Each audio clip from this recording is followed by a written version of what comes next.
Hello everyone. Lunch के time पे इन दोनों की मुलाकात हो ही जाती है। ये उससे फिर पूछ लेती है कि आज आप कहाँ पे गए थे, पर वो कोई ख़ास रिस्पॉन्स नहीं देता। खैर बाकी बातें एक तरफ, अब शीशी उसे चियान और जिलिन की इंगेजमेंट सेरेमनी में अपने साथ चलने को बोलती है, पर नहीं, वो तो साफ इनकार कर देता है कि मैं क्यों जाऊँ वहाँ। उन लोगों का तुम्हें पता तो है कि वो कैसे हैं। ये भी कहती है कि मैं खुद जाना तो नहीं चाह रही, पर मेरी ग्रैंड माँ की बर्थडे है ना, तो मुझे जाना तो पड़ेगा ना। अब मन में थोड़ी सी यहाँ पे डाउट में कि जिलिन तो इसका भतीजा है ना, फिर ये क्यों नहीं जाना चाहता। वह यहीं पे इसने शीशी को अपने साथ एक पार्टी में चलने की दावत भी दे दी थी कि तुम्हें आना ही पड़ेगा। नेक्स्ट ये अपनी फ्रेंड के साथ चोरी छुपे बेचन के लिए प्यारा सा ड्रेस बाय करने आ गई थी कि मैं उसे सरप्राइज़ दूंगी।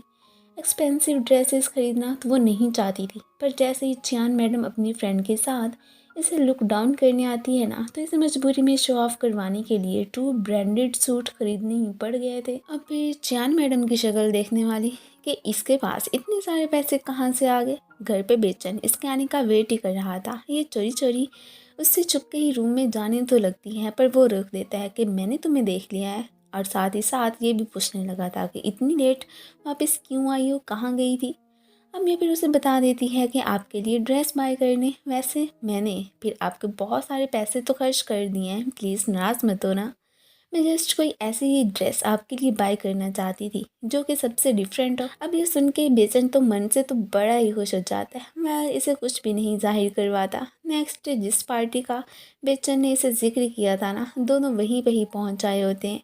यहीं पे एक और लड़की शाओ की एंट्री होती है जो कि ऑलरेडी बेचन को पसंद करती है। उसे बर्दाश्त ही नहीं होता कि इसके साथ कोई और लड़की कैसे है। शीशी उसे खुद को इसकी वाइफ कह के इंट्रोड्यूस करवाती है, पर वो नहीं मानती। खैर वो माने ही या ना, इसे तो उस चीज़ से कोई फ़र्क ही नहीं पड़ता था। बेचन इसे शाओ को लेके ही परेशान ना होने के लिए कहता है कि उससे मैं जस्ट अपनी सिस्टर ही समझता हूँ, सो उसकी बातों का बुरा मत मानना। शाओ तो फिर इसे तंग करने का कोई भी मौका हाथ से जाने ही नहीं दे रही थी। ये भी फिर पेशेंस से उसका बिहेवियर बर्दाश्त करती है कि अगर मैं सब्र नहीं करूँगी तो फिर इसमें और मुझ में क्या फ़र्क रह जाना। फिर थोड़ी देर के बाद उसकी मुलाकात फिर अपनी बेस्टी से हो जाती है जो कि इसे कुछ मेडिसिन ही दे रही थी कि तुम अपने हस्बैंड को किसी चीज़ में मिला के दे देना, देखना फिर क्या असर होता है। ये भी वो केक में मिक्स करके बेचन को खिलाने पहुंच आई थी। पहले तो वो लेने से मना करता है, बट फाइनली इसके बार बार कहने पे इसके हाथ से ही खाने लग गया था। साथ ही साथ इसे घर चलने को भी बोलता है कि बहुत लेट हो चुकी है।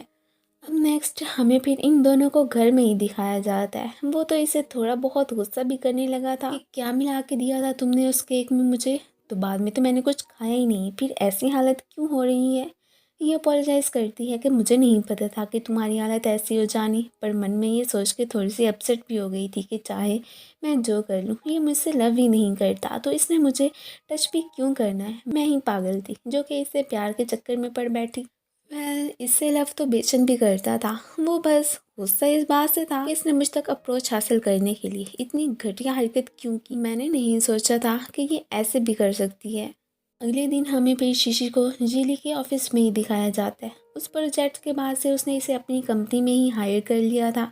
इसकी थोड़ी तबीयत ख़राब जब होने लगती है ना, तो यहाँ पे जीली इसके लिए परेशान। अब यहीं पे जिलिन की इंगेजमेंट का कार्ड देख के ये फिर पूछ ही बैठती है कि आप उसके रिलेटिव हैं, तो ये भी कह देता है कि हाँ, ये भी जानता था कि शीशी उसकी एक्स गर्लफ्रेंड है। सो बस उसे ज़्यादा परेशान ना करने के लिए आगे से फिर यही कहने लगता है कि बस दूर के ही, हम बहुत ज़्यादा क्लोज नहीं हैं। फिर शीशी को तो बहुत ही ज़्यादा फीवर था एंड उसे इधर चक्कर आने लगते हैं। इससे पहले कि वो गिरती, ये भी उसे पकड़ लेता है एंड देन उठा के हॉस्पिटल ही जाने लगा था। ये मन में बेचन के बारे में ही सोचने लगती है कि देखो, पराए लोगों को मेरी कितनी फ़िक्र है, जबकि मेरे हस्बैंड को मेरी बिल्कुल परवाह ही नहीं। घर पे ये साहब शीशे के आने का वेट करने में बिजी कि इतनी रात हो चुकी है, वो अभी तक लौटी क्यों नहीं। अब जब बाद में उसे जिली की गाड़ी से बाहर निकलते देखता है ना, तो और ही ज़्यादा जानिस बेचारी को खामखा में बातें ही सुनाने लगा था। वो भी चिढ़ जाती है कि अगर मैं तुम्हें इतनी ही बुरी लगती हूँ तो घर में क्यों रखा हुआ है। ठीक है, मैंने भी अब तुम्हारे साथ रहना ही नहीं। वो भी कुछ नहीं कहता, दिल तो चाह रहा था उसका इसे रोकने को, बस फिर क्या सोच के चुप ही रहता। अब फिर बहुत सोच समझ के इतना ही कहने लगा था कि जो मैंने तुम पे इतनी सारी मनी खर्च की है ना, वो पैसे कब लौटा रही हो, जब तक लौटाती नहीं हो तब तक यहीं पे रुको। पर नहीं, वो भी कह देती है कि मैं कंपनी से उधार लेके तुम्हारे सारे पैसे बहुत जल्दी लौटा दूंगी, सो डोंट वरी। ये कहती अब वहाँ से चली जाती है।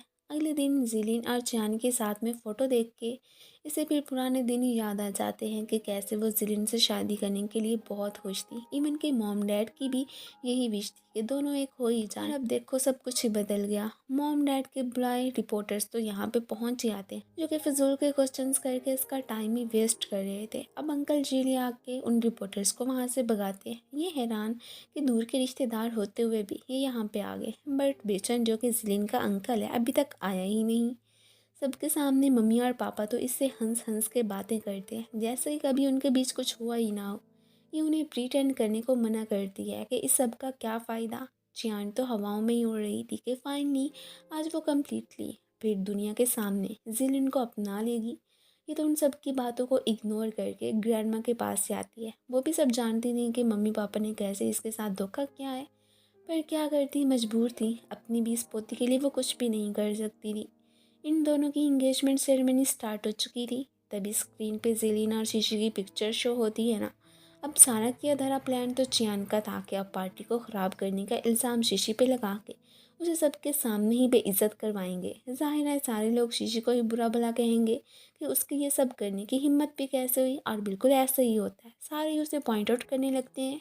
ये स्टेज पे आके सबको एक्सप्लेन करती है कि मैंने ऐसा कुछ नहीं किया, इतना बड़ा होटल है, सीसीटीवी कैमरा तो होंगे ना यहाँ पे, सो वो चेक कर लो। और रही बात जिलिन और मेरी, हम दोनों एक दफ़ा रिलेशनशिप में रह चुके हैं। अब वो माने या ना माने ये उसकी मर्ज़ी है। उसके पास तो इसकी कुछ रिकॉर्डिंग्स वगैरह भी मौजूद थी जो कि यहाँ पे वो सबको ही सुनवा देती है। साथ ही साथ सबको ये भी बताने लगी थी कि मुझे धोखा दे के खुद बिजनेस की खातिर चांद से शादी करना चाहता है और बदनाम करने के लिए भी मुझे ही फिर बीच में लाया जा रहा है। मैं तो इधर जस्ट अपनी ग्रैंड माँ की बर्थडे सेलिब्रेट करने ही आई थी, इवन के जिसका इन लोगों ने जिक्र तक नहीं किया। और देखो ग्रैंड माँ भी बेचारी एक साइड पे बैठी हुई हैं और साथ ही साथ उन्हें ये भी कहती है कि मुझे यहाँ पे आने का कोई भी शौक़ नहीं था, मैं सिर्फ ग्रैंड माँ की वजह से ही आई। अंकल जीली तो चाहते थे कि अभी सीसीटीवी कैमरा चेक करवा के मालूम करें कि ये सारा किया आखिर किसने था, पर नहीं, अब तो इनकी बोलते ही बंद हो जाती हैं। बाद में जिलिन ज़रूर इससे लड़ने आता है कि तुम्हारी वजह से मेरी रेपुटेशन ख़राब होकर रह चुकी है। अब ऊपर से अंकल आके उसे शीशी को ब्लेम करने से रोकते हैं कि सारा कसूर तो तुम्हारा खुद का है, दूसरों को क्या कहते हो। यहीं पे शीशी को अब मालूम हो जाता है कि जिलिन के असल अंकल तो यही जीली ही हैं। इन्होंने तो शीशी से शादी तक करने की बात जिलिन से कर ली थी कि आइंदा के बाद अपनी होने वाली आंटी से दूर ही रहना, इसे कुछ भी मत कहना। ये सुन के वो तो एकदम शॉक में ही रह जाती है। अंकल ने तो फिर इसके डैड के साथ किए तमाम प्रोजेक्ट्स को कैंसिल कर दिया था, जो कि डैड कॉल करके इसे बता देते हैं।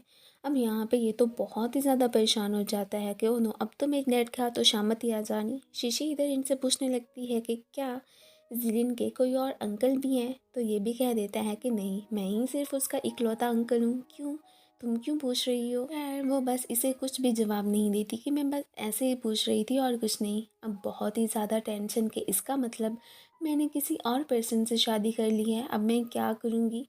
फ़िलहाल वो वहाँ से जाना चाहती थी। अब अंकल जीली उसे कहते हैं कि मैं तुम्हें ड्रॉप कर देता हूँ, तुमने जहाँ भी जाना है। पर नहीं, ये उसे मना कर देती है कि मैं खुद ही चली जाऊँगी। एंड देन उन्हें गुड बाय कहती वहाँ से जाने ही लगी थी।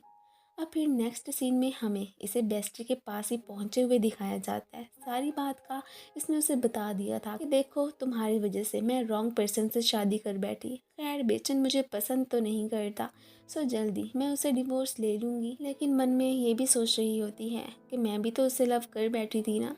अब इसकी बेस्टी इस मैस के लिए इससे अपोलोजाइज़ करती है और साथ ही साथ इसे अपने साथ लेके वहाँ से कहीं जाने लगी थी। और फिर इसी के साथ ही ये पार्ट ख़त्म हो जाता है। Thank you for watching.